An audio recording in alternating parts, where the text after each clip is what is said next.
What's up, everyone? Welcome to my corner of the internet. I'm your host, Ryan Kramer, and this is Crossover Commerce, presented by PingPong Payments, the leading global payments provider helping sellers keep more of their hard-earned money.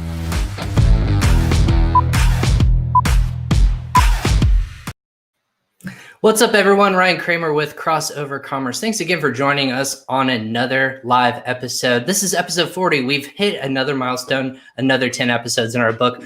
This is season 2 for the first time. If this is your first time joining us live on either LinkedIn, Facebook, YouTube, or Twitter, thanks for joining us. We love to collaborate with our audience. And if they have questions about the topic we're covering or topics that we're going to be covering, especially today, feel free to comment below in the sections, whether you're watching on those social media platforms, or if you're watching this at a later time, go ahead and tag myself or our guest, and we'll be able to answer those questions later on. We'd love to have your thoughts, your input, any questions about the specific topic we're going to be covering, and we want to make sure we provide that information and get answers to you as best as possible. We also have this show, it'll go to a podcast format. So if you listen to podcasts on Amazon Music, which we actually just got updated to, so you can find us on Amazon as well, which is pretty cool, on Apple Podcasts or on Spotify, all of the major platforms, even Google Podcasts. You can find and search just Crossover Commerce by PingPong Payments, and you'll be able to hear all of our content that we talk about live on air. But I'm super excited today. We're talking about ungated categories, but also a little bit more than that, just optimization of listings and a little bit more about what this former seller, but also service provider is going to be kind of touching on today and what their specialty is. I'm super excited because there's just so much content going on in the space. Getting a different perspective is always great for our sellers and our listeners. So that being said, I'm going to bring on our guest for the day, Mac from Bestseller Listers. What's up, Mac? How are you? Hey, Ryan. Hey, thanks for having me. Yeah, no problem. I know we were kind of like late. It was late last night because you're on the East Coast. We were just kind of going back and forth on, hey, how are we going to present today? Yeah. The different things that we were kind of touching on. And I thought you brought up some really cool points on just kind of the topic we're going to touch on today, but also the other areas you are specialty. I can't even talk to this morning. Specializing in. There we go. Waking up already. But you have so much experience, so I don't want to just dwell on one. I want to kind of talk a little bit about all these other areas. So I know that you posted and shared with your community out there. If they have questions for Mac, again, go ahead and put it in the comments. But why don't you kick us off for those of you who are listening for the first time and aren't familiar with you or your services or your background? Can you give us maybe like a quick introduction of yourself? Yeah, I will try. So basically, my name is Mac Schlesinger. Company is Bestseller Listers. We specialize in creative services for Amazon sellers. I started my Amazon journey around, I think in 2011, 2012-ish. And I started through different types of businesses related to Amazon, which is drop shipping, retail arbitrage, and all types of business models there. And then at one point, I got into private label, as like almost everyone. So once I was in private label, I got to experience all the technical details, all the creative parts, and every part of the process. So then I came to realize, through a whole long process, that the creative part is my specialty, which is creating the listings, the photos, the graphics, the EBC, storefronts, anything creativity related. So at some point, one thing brought to the other, and then Bestseller Lister was born. So, yeah. No, that's really cool. So you were basically a seller for 8 years. What is that? Something that you're still currently doing? What's kind of that process? I'm assuming one answer, but why don't you give us? Are you still selling on Amazon? No. So currently, I am not selling any products on Amazon. When I started the services business, I basically pivot. It wasn't like planned or anything. It just happened. So it just happens, right? By the time I got into it, I got so busy with it. So and then I saw that this is my passion. This is my specialty. So I should focus on that. So I sold off all my products in the brand, whatever. And now I'm fully focused only on the services, helping others instead of myself. No, that's fantastic. Hello for everyone who's watching on LinkedIn. Thanks for commenting and watching us live. Lots of people commenting and great things. Like everyone who's commenting, we appreciate the comments and questions. If you do have a question, go ahead and submit that, and we'll kind of throw them up as we're continuing to talk with Mac. So Mac, what products do you mind? Are you allowed to share what products and categories you were selling in? So I was selling in sports and outdoors. Okay. Mainly like summer sports. It was a little bit seasonal, and like exercise, fitness, and that kind of stuff. So interesting. So is there a reason that you got into it, or you just saw it was a non-competitive market? From a seller's perspective, what made you kind of jump in?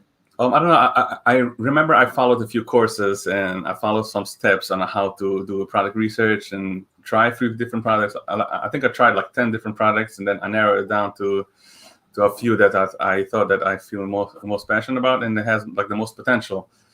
And yeah, that's how I got in. It wasn't like planned or anything. Everything happened. You just kind of worked itself out. It sounded like because you started, I would say you said 2012 is when you're doing the retail arbitrage and you kind of the drop shipping side of things. That's, I think a lot of people, I call it like the early part of the Amazon boom of when people are really starting to take off. So you got to kind of test the market and do all these different tactics, right? Like is that what kind of led you into the service side because you got to test the waters first, or what was kind of that initial move? Is it because you were first to market and you were kind of knowing the ropes as a seller that allowed you kind of to pivot to what you guys do today? No, so I think it's once I got into private label, I started because when I started, I did everything myself. I couldn't afford to hire people or to outsource to a company like mine, so I did everything myself, from shipping, from sourcing, from listing, everything. So after doing it for a while, I realized that, I started to see, okay, where am I spending my day? Like which task am I doing? Which task am I spending? And which tasks are the most appealing to me? Like which one am I best at? So after doing the research, I realized that creating the listings and creating the setting of the page and seeing beautiful visuals and graphics and the creative part and the keywords, the EBC, I mean, it was fun. I really loved it. And then a friend found out about it, so he hired me. I should do it for him, for his company, and then it went word of mouth to a few people around, a few friends, and then all of a sudden, I don't know how, but it became a company, and here we are. So you basically people knew that you were being really successful in one space. You started to be referred to, and you found just. You were doing it for other people, and naturally you progressed into the service side of things. I think that's really neat. What's kind of the since you did it like when you started on Amazon to where it is currently, what are your thoughts about like the changes that have happened as a third-party seller? Are you still telling people, hey, it's easy to kind of sell on Amazon still? What are your kind of best tips that you're telling people if they're just a beginner seller or they're progressing and they want to grow their business? Yeah, I mean, it's definitely totally different from when I started. And since I'm in the service business, people keep on calling me, like newbies and all types of sellers are calling me every day. So regarding the questions about newbies, people that want to start on Amazon or people that have products they're selling somewhere like in stores or whatever, and they ask me about Amazon, I just tell them the honest truth. It's not like it used to be 5 years ago. It's definitely much harder. And I try to tell them like what makes it harder and like all the fees and all the kind of competition and all the rules by Amazon. We go through the whole thing, and because I want to make sure that they are really ready for it before they go in, and not just jump in and after 3 months they find out, oh, where I put myself in. This is not for me. This is whatever. So I want to make it 100% clear with them where they're going into. They should be ready and prepared and see if it's really what you're looking for. Right. So you almost like as a service provider, you're giving these tips to people. Have you ever developed like a course? You said you learned a lot from courses and other content out there. Is that something you've ever done or put together kind of a step-by-step process of like best practices to like either share with people, or has that ever been brought to light or a thought for you? No, I was thinking about it. I mean, people keep on telling me do this, do that, because I really love it. Thank you, everyone, if you're watching. But so basically, what I'm trying to do is, for example, I have on WhatsApp, the WhatsApp platform, they have the statuses. So I try to make like a platform over there where people can subscribe and just watch my statuses, which I share like every day, like all the latest tips and tricks and news and ideas that really relates to Amazon. So, you were mentioning to me, because you kind of I've been getting more into WhatsApp, and for those of you who don't know what WhatsApp is, it's a messaging platform, obviously, where people can connect with each other, whether it's like a messenger. Facebook owns it, I believe, or purchased it, and they're sharing, content. It's like texting internationally or anything like that. Just more messaging, content sharing platform. So Mac, you do a lot of business through WhatsApp. What about this platform kind of allows you to? Is it just because it's a group that you could share internationally with people, or what's kind of the benefit of going through an app like WhatsApp? So WhatsApp in general has a lot of features that none other platform has, which is, first of all, the whole communication with the voice notes and messages and pictures and everything going back and forth. And also the statuses. The status is a big deal because it's like it's something that it gives you like a platform where you can share your life, your business, your values, your samples, anything, and hundreds of people or thousands of people can see it. And it's also it's very direct. It's not like LinkedIn. You post it on LinkedIn and they only show you for like a few of your connections. You might have 20,000 connections, but mainly only like a 2,000 of them or even less might see it. But the WhatsApp is like very direct. Everyone is having their phone is on their phone all day. Everyone's looking at all their WhatsApp messages, and everyone's watching the statuses. So it goes direct. You're not missing anything. So I mean, that makes sense to me, because like that's the thing with our show is, I know we have a community and followers of like 25,000 people, and only so many people will see it at a given time. They'll be pinged, or if they don't have those notifications, a text, or like you mentioned, just notifications. You're more opting into those kinds of solicited messages. What do you have any, like, maybe we can go down this road a little bit. What are some best practices if a seller or like a service provider is listening to this? What are some best practices for people to communicate through WhatsApp? So it's first of all, it's always good to have like a separate WhatsApp account. WhatsApp has like a special WhatsApp for business. So it's a different app than the regular WhatsApp, and they give you much more like flexibility and options. For example, you can set like business hours. You can set auto replies. And you can set like greeting messages. So there's a lot of stuff. You can also showcase your services, like your services on your profile. So that's definitely one thing. Was in the beginning when I started, I only had like one personal WhatsApp, and everything was done there. But then I realized that it's getting mixed up with all of the family messages and the friends and business. I wasn't sure. So then once I opened the WhatsApp for business, everything was split. So now I'm focusing on personal, now I'm focusing on business. So I can choose what I want to focus on. And I know this platform is only for business. So whatever messages I'm getting there is business related. That makes sense. I mean, because we're in a communication, I mean, obviously it's super easy to get in touch with people. I feel like as a seller or service provider myself, lots of people are reaching out via Messenger or like Instagram Messenger. If you can kind of funnel it through one major one, you can kind of like set those like boundaries of, hey, I will office hours. This is when I can talk to you, or this is when I can communicate. And you don't miss all those notifications, because there's so many ways that people are talking to each other around the world, and how we can communicate. Unlike even back in 2012 when you first started, I'm sure is just like emails and phone calls. Now is kind of diversified and kind of grown. What about like as an Amazon seller, can you give us like your best practices? Like if Amazon sellers, should they use WhatsApp? Is that a best way to kind of go about customer service, or should they just use through Seller Central? What's the way to use WhatsApp for that? So for a seller, I mean, there's not much like an option they can do with Amazon directly, like a customers in Amazon or seller support. It's mainly like for the basically to learn. It's Okay. A lot of it is to being on the groups. There's a lot of WhatsApp groups that which has like a lot of Amazon sellers, which they communicate every day. Everyone is posting their issues or their whatever, anything related, and it's always good to be there and see what's going on in the Amazon world. And then also for us, I mean, that's why I implemented WhatsApp as a main source of contact us. Instead of just emailing or using the contact us form on a website, I implemented WhatsApp, which is very personal because people are always on the phone, especially Amazon sellers. They're always on the go and on the phone. So it's very convenient to let people contact me. I mean, I have a separate WhatsApp account for my project manager. So it's always like very inconvenient. We can just like hear voice notes and send pictures back and forth, samples. So it's very convenient instead of email. Email is very like, email is very generic, but WhatsApp is more like personal.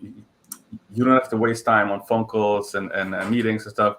You can do everything with voice notes, and it's very flexible. I mean, sometimes I can answer voice notes. I can answer messages from WhatsApp like 11 or 12 o'clock at night because it's, I have it on my phone, so why not? It just it's very convenient. I think so. Exactly.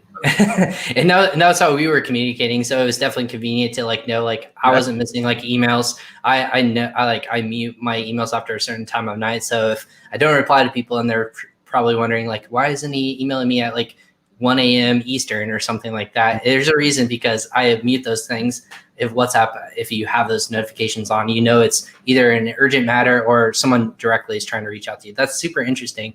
Thanks for sharing those kind of tips for our audience. But one of the things about bestseller listers that you're kind of touting on your website is both listing optimization, and then also kind of the general topic we wanted to touch on today was kind of those ungated communities. Can you kind of break down for us not communities, ungated categories, for people who don't know what an ungated category is? Can you just high level educate our listeners? What is it? Why does it seem like it's blocked off, and why it matters in terms of you beginning a seller journey, why you should pay attention if it is gated or not?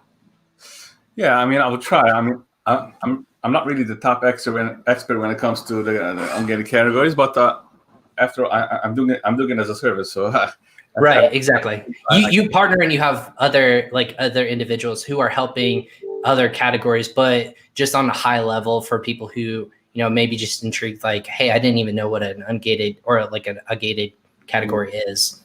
Maybe we can touch high level on that kind of stuff for them.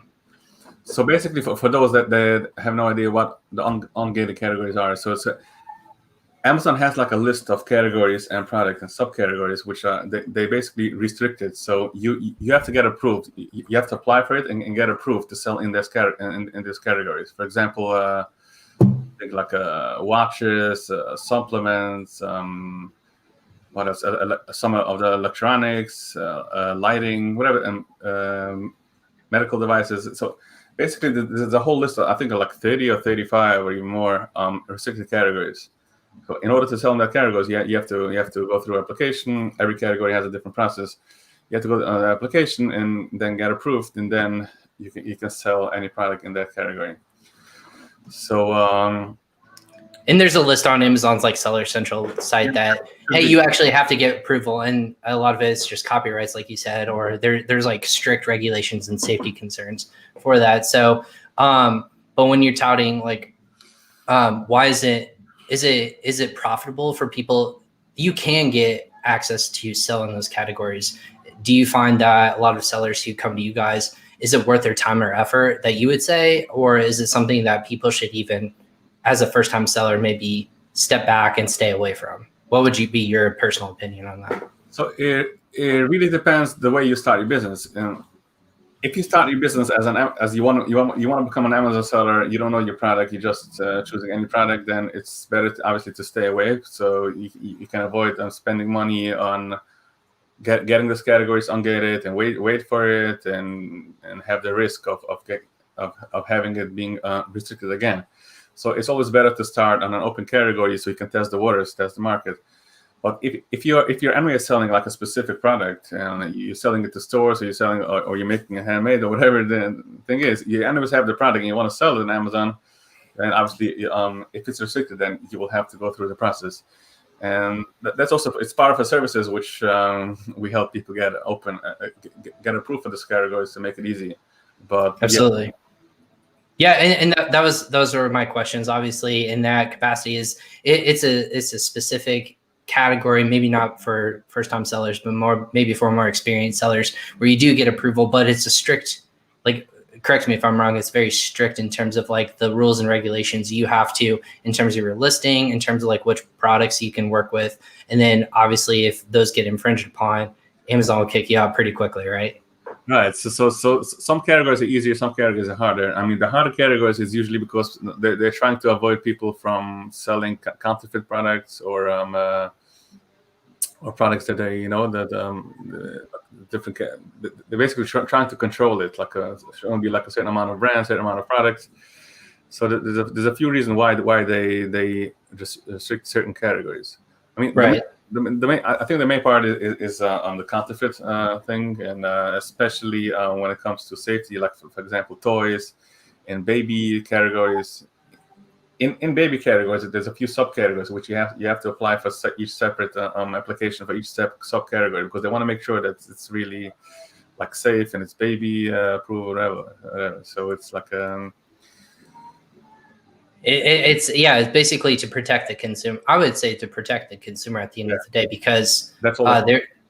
Yeah, well, and because if you think about it, Amazon back when they were kind of exploding on the market, when they were selling not just books anymore, it was more like all these different categories. It was almost, I always call it the Wild West back in like 2014, 2016, 2018, kind of like that time frame when you didn't know what tactic was going to be good, but you could almost sell literally anything. But now it's kind of like rolled it back because Amazon has to protect itself, but also protecting the consumer at the end of the day, which is what they tout is protect the consumer, protect the customer.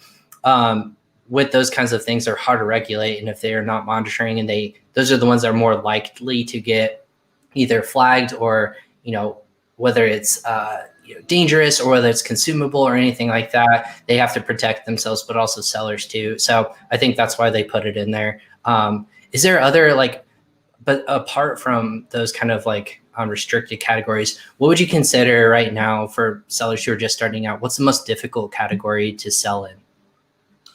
So it's mainly the baby products, because they want to make sure that they have all the safety protocols. That your product is approved for that. And then it's like topicals, all types of creams and facial products, because they want to make sure it's not like a counterfeit or something that doesn't work or something that can affect the skin. It's dangerous. And then there's like as small as that one. And then there's like a lot of, for example, the pesticides category. And right now, since the Corona situation, they also restricted the personal safety. Medical device, PPE, PPE products. So that's the toughest. I mean, it's almost impossible to get in.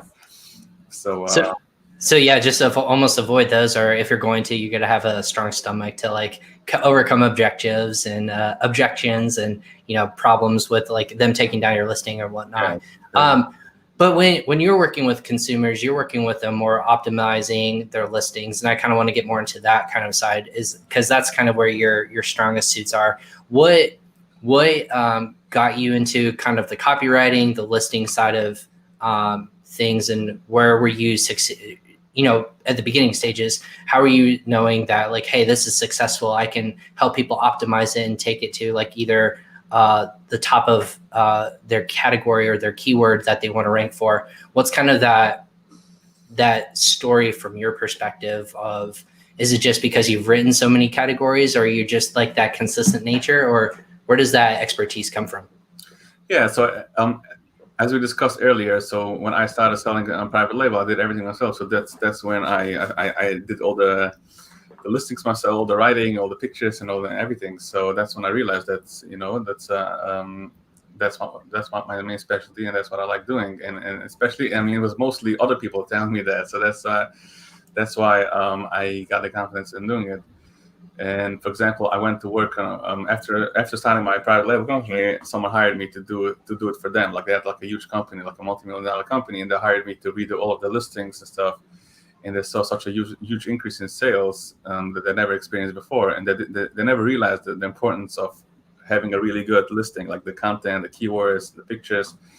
And I was able to do that, and because I was focusing only on that, I wasn't busy with all the importing and the other aspects when it comes to selling on Amazon. I was focusing strictly on that. So that's when I realized that this is what I love doing, and this is what I'm good at. So so people started finding out about this. I still don't know how.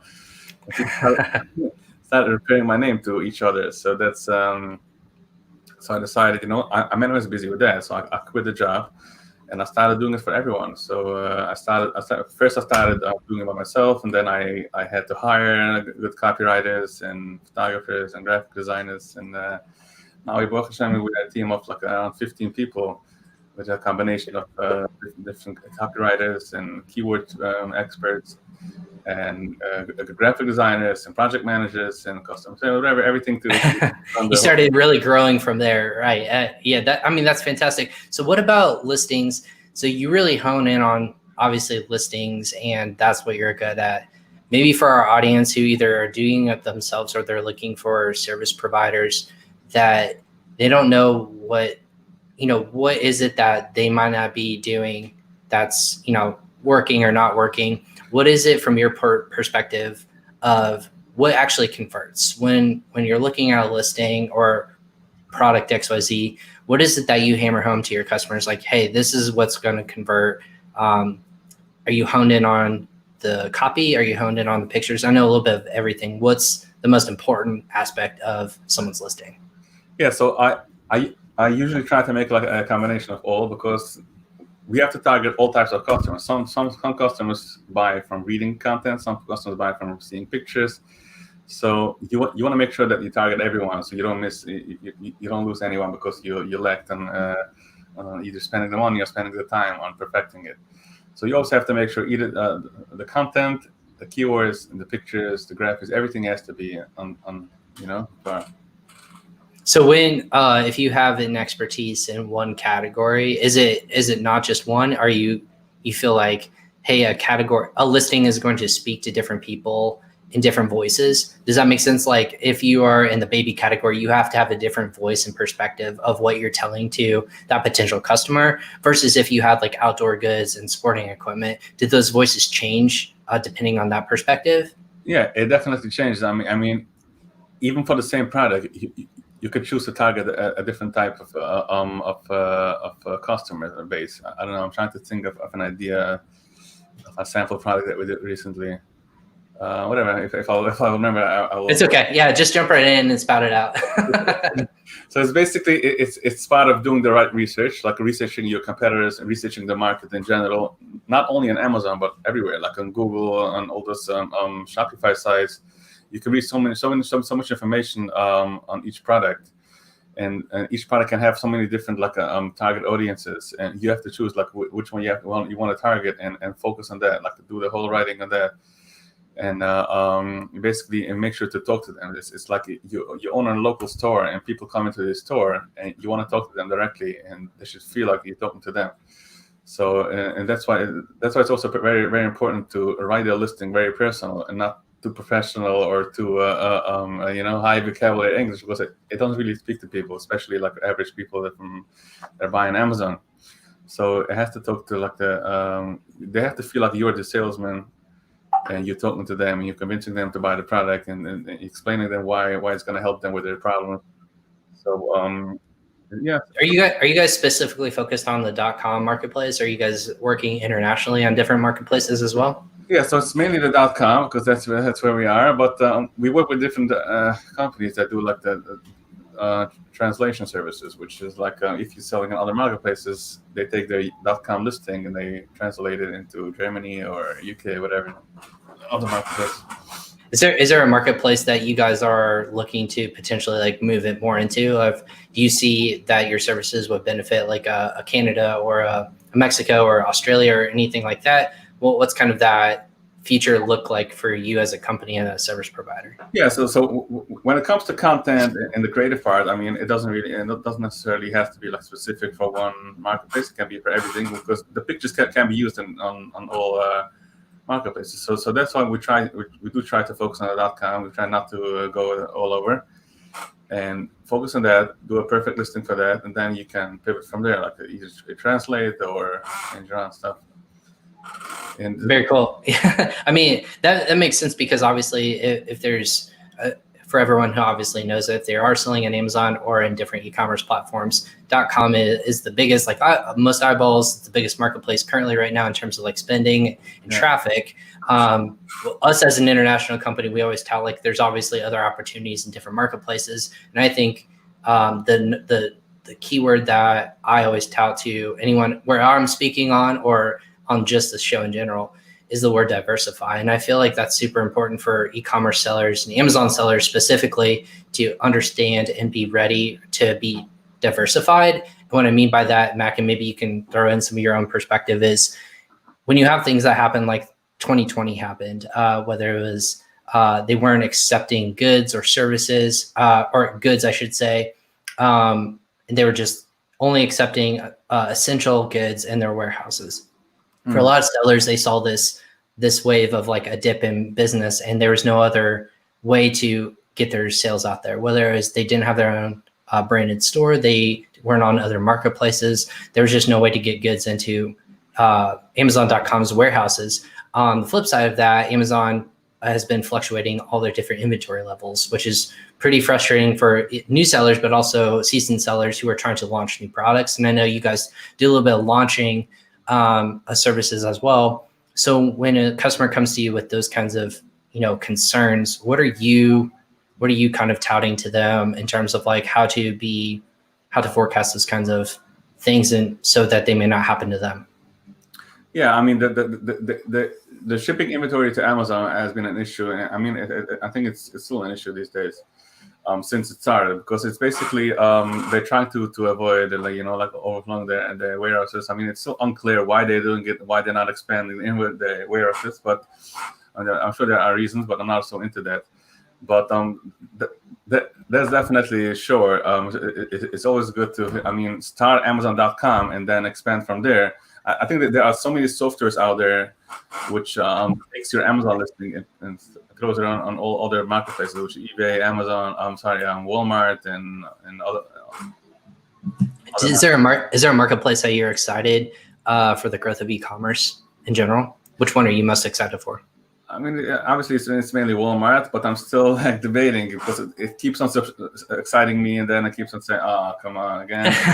It's a letdown. Yeah, grow it up, get somewhere. So maybe what's if the way you see it, because you've been in the space in different capacities, what are the pros maybe for sellers if they can get on Walmart, and then what are the cons that they just aren't living up to the same capacity as maybe an Amazon or a different marketplace like a Wish or a Rakuten that's more established? I would say .com for Walmart is established, but it seems like no one's really cracked the nut in terms of like Walmart.com and can forecast the consistency that they would bring in terms of a marketplace.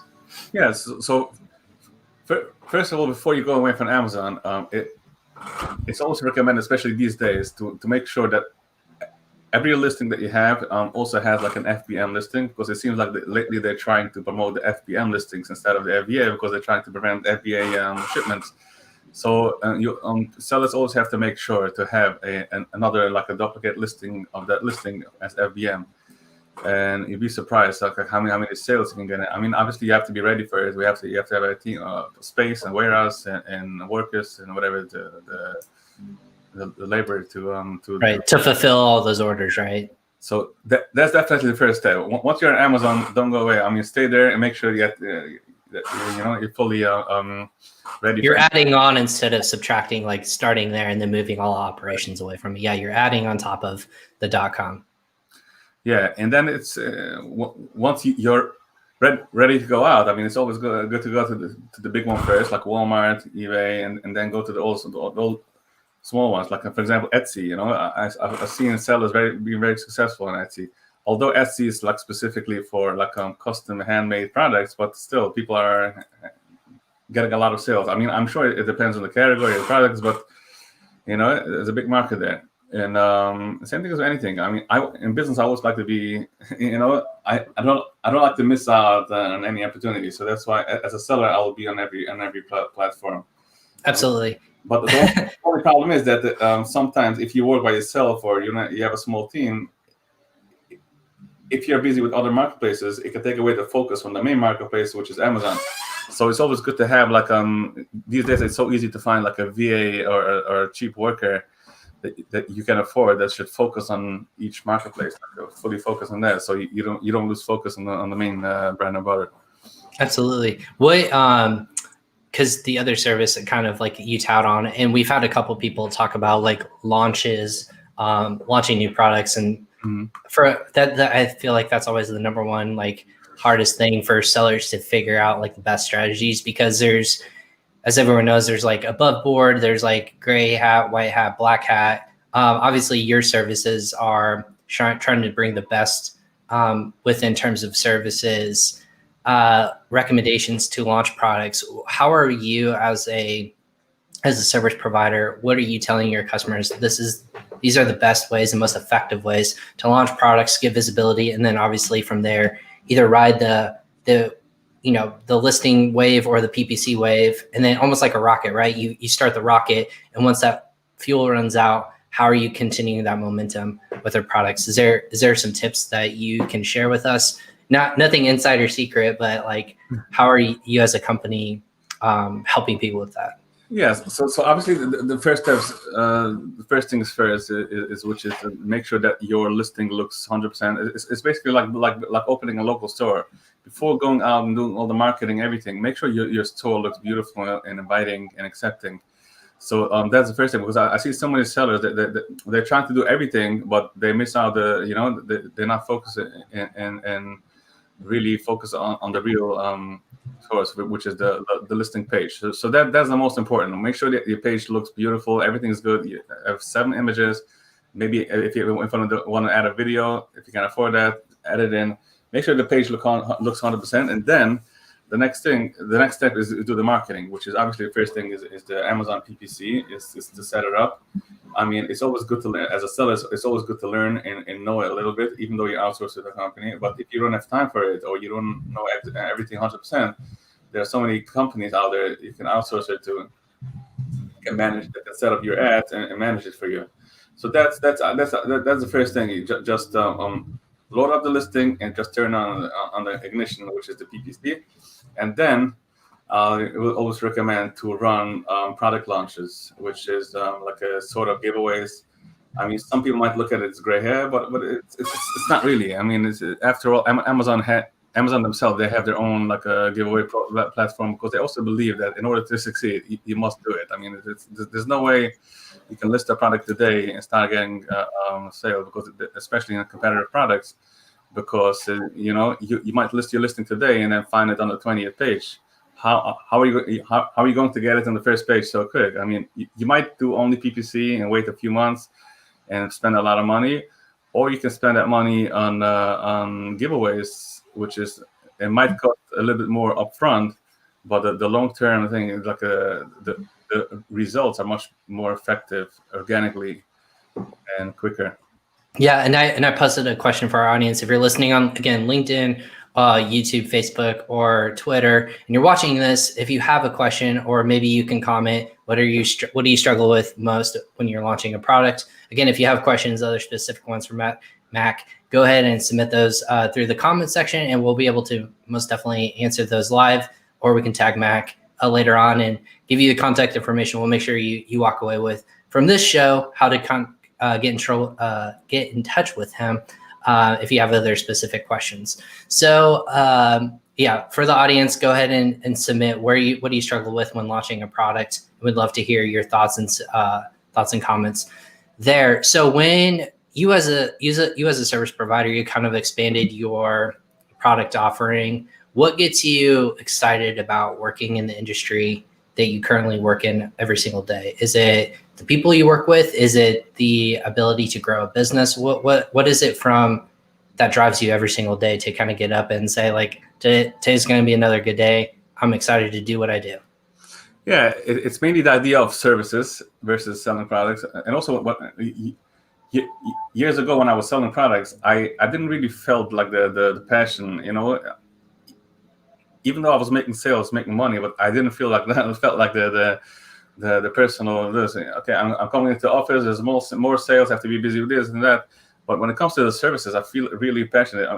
Even though sometimes business can be slow, it can be hard dealing with a hard client, but still I feel like I'm helping people, and people, and especially when I get back the results from the clients, the results from our hard work, it really makes me feel like accomplished and satisfied.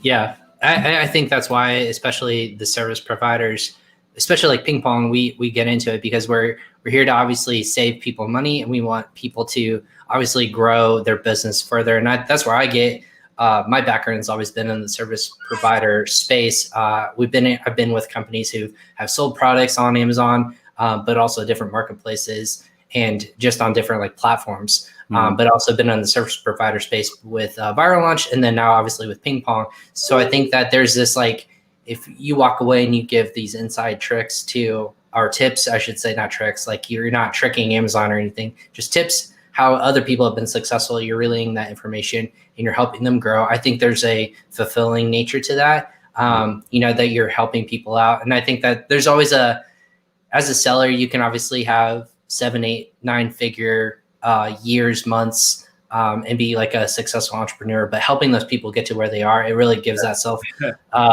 satisfaction, I should say. Yeah. What about maybe if we like recapped on 2020, what was the most difficult thing that you as a not a seller, but as a service provider, what did you have to overcome either professionally or as a business, and have to just overcome it, whether it was like, no events or no clients had to cancel, or they just didn't do business anymore? What was the most difficult thing for you in that capacity? So for me personally, it was, I think, when everything started. I think when it all started in China, so that's when all the factories closed down. So basically, since China got affected, so the sellers couldn't order more products, like bring in new products. And so that's when it affected me personally. I mean, my business, because we make our money from people that are bringing the stuff from China, and we basically creating the listings for them. So if there's no new product, there's no business. So I think like when was it, like March? February, March. Yeah, it was around March, I think, when the United States shut down. Yeah, so that's when it was difficult. And that's when I went into other side things that I tried to keep on. But then once it opened back again, I mean, it started booming. I mean, Amazon was I think e-commerce in general was the most successful category or industry in the still growing. Yeah, I like to tout we grew 5 years worth of like growth in one, or even half a year, just because of the need for e-commerce bringing directly to consumer. Not people are going out to retail. Both in like grocery, both in services. There's so many different ways. If you had a service digitally, that's where I like to tout, is like that growth was super fast, and I think is going to continue on. Maybe for 2021, like we're coming to the top of the hour, like before we cap it off, what are your predictions? Kind of like more, what's getting you excited about this new year? Is it a specific feature or function that Amazon might be rolling out, or is it more growth in certain areas? What's getting you excited for this new year? Yeah, I think it's the overall idea that what Corona did to companies, especially the retail companies or local companies, is it forced them to realize that online is the way to go. You either way have to have some kind of presence online. Some people until now people will say, nah, it's fine. We focus on our store. We focus on our whatever local thing. We don't need online. But now people were like kind of forced that they have to go in because their stores were shut or whatever. We have so many orders, like so many clients that came to us, like they never dealt with them, or they never dealt with online selling, but now they're kind of forced to do it. So I think, and going forward, people will always realize that online is a must. It's not like an option, or it's another source of income. It's like the future, hopefully. I mean, great.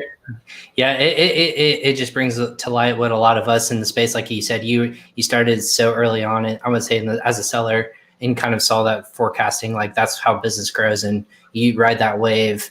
I think you'll see a lot of success. A lot of sellers I know saw great success in 2020. Doesn't mean everyone did, but I think a lot of people saw a lot of great success, and that's showing light if people aren't on Amazon or different marketplaces, that there is opportunity. And person who came on last Friday, Chris Freiberger, he said, even as a service provider, if you need to pivot and say, like, I'm an expert in Amazon in this capacity, you're going to have a lot of people knocking on your door to help, like you said, with bestseller listers, just getting your listings up, optimized so that they can rank and do well and convert those sales to people.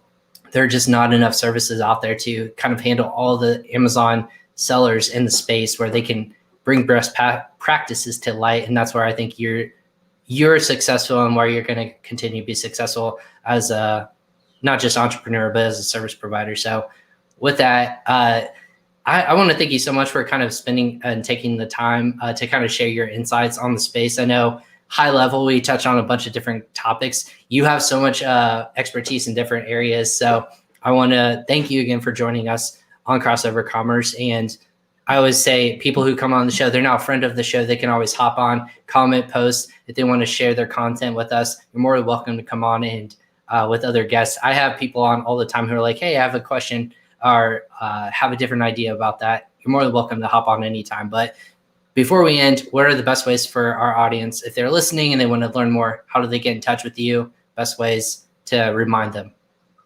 So the best place to contact me is obviously the WhatsApp that we spoke before, which is oh, you got it. Oh wow, that's magic. How did it pop up? Look at that.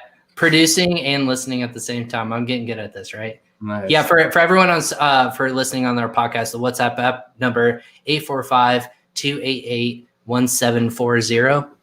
Obviously, that is Mac's WhatsApp contact information. He's been contacting me back and forth. We're sending information and learning from each other. But you also have a business account, correct? Is there one where you're constantly putting out Amazon listings ideas?